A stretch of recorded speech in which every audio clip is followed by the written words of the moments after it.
क्योंकि प्रधानमंत्री नरेंद्र मोदी के नेतृत्व में सरकार इस बात के लिए प्रतिबद्ध है कि अधिक से अधिक पैसा जनता की भलाई में लगाया जाए।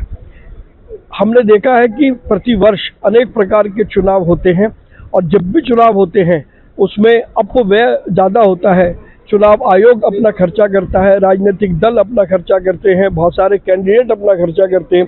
साल में कई बार स्तरों पर चुनाव होने से पैसा बहुत ज़्यादा इस तरीके से खर्च होता है। यदि वन नेशन वन इलेक्शन होता है तो बहुत मात्रा में जो अपव्यय है वो देश में की आर्थिक समृद्धि में, देश के व्यापार को बढ़ावा देने में और आम आदमी को बेहतर सुविधाएं देने में काम आएगा।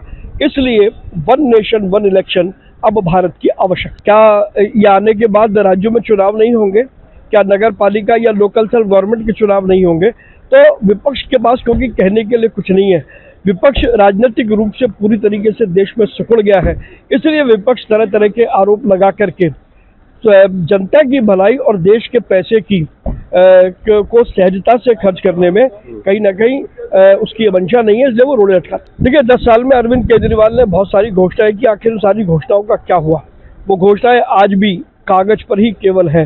कोई भी घोषणा यदि होती है तो उस घोषणा को पूरा करने के लिए पहले उसके लिए बजटीय प्रावधान किया जाता है, तभी उस घोषणा का पैसा मिलता है। जिस प्रकार से प्रधानमंत्री नरेंद्र मोदी देश के 80 करोड़ लोगों को अनाज मुफ्त दे रहे हैं तो उसका बजट में प्रावधान है। अरविंद केजरीवाल का कोई बजट में प्रावधान नहीं है, लिहाजा ये घोषणा थोती रहने वाली है।